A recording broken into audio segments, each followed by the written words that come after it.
Sijui kwa nini mnakataa kudungwa. Mnakataa kwa nini?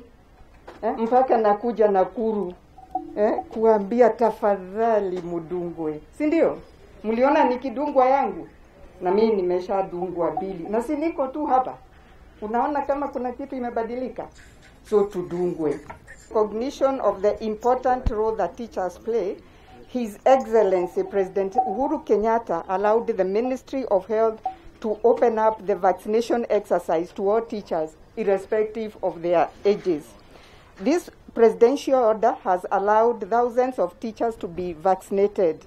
On March 11th, 2021, I launched COVID-19 vaccination exercise amongst teachers countrywide.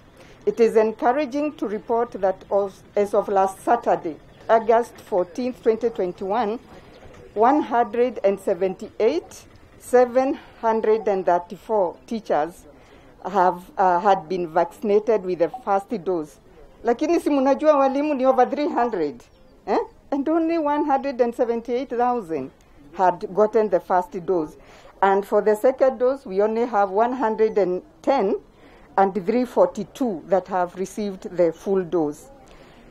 So, given that we target to vaccinate all the 671 teachers on the TSC payroll and approximately 150,000 teachers in private schools, the number so far vaccinated is not very, very impressive. This is in spite of the government having prioritized and identified teachers as frontline workers, together with health, police, and military officers who are targeted during round one of the inoculations. Today, once again, I am making a rallying call to all teachers. Beat COVID-19 by getting a jab. And I want to assure teachers that the quickest way for life to return to normal is for most people to get vaccinated. You have heard the doctor say that if most of us are vaccinated, then we shall get herd immunity. Remember, you are all models. Students, parents, and the general public are all watching. Our aim is to have all teachers vaccinated within the next 7 days. I direct all TSC regional and county directors to encourage and provide teachers with information on availability of COVID-19 vaccine and vaccination centers in their respective areas of jurisdiction. And we shall be asking from our county directors and the regional directors the number of teachers whom they have facilitated to get vaccinated and how many teachers are not vaccinated and for whatever reasons, because MOH has assured us that we have enough vaccination. So far, in the 549 reported cases amongst the teachers, we have lost 81 teachers to the virus since it was first reported in the country.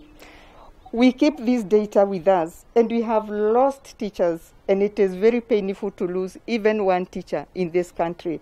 We do not want our teachers to be statistics. We want them to be vaccinated so that they remain healthy. So as schools break for the midterm holiday next week, I urge all teachers and learners to fully comply with the COVID-19 measures during and after the break.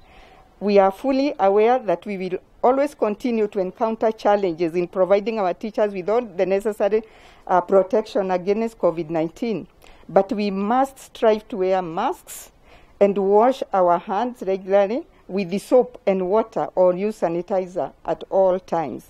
As a commission, we have instructed our medical health insurer to ensure that all facilities that attend to our teachers are fully able to provide fast and quality services to our teachers and their dependents, and that if there is any complaint, our teachers should always report to our committee that is right in the county director's office or straight to the headquarters so that we can assist with that. Teachers, please take the jab.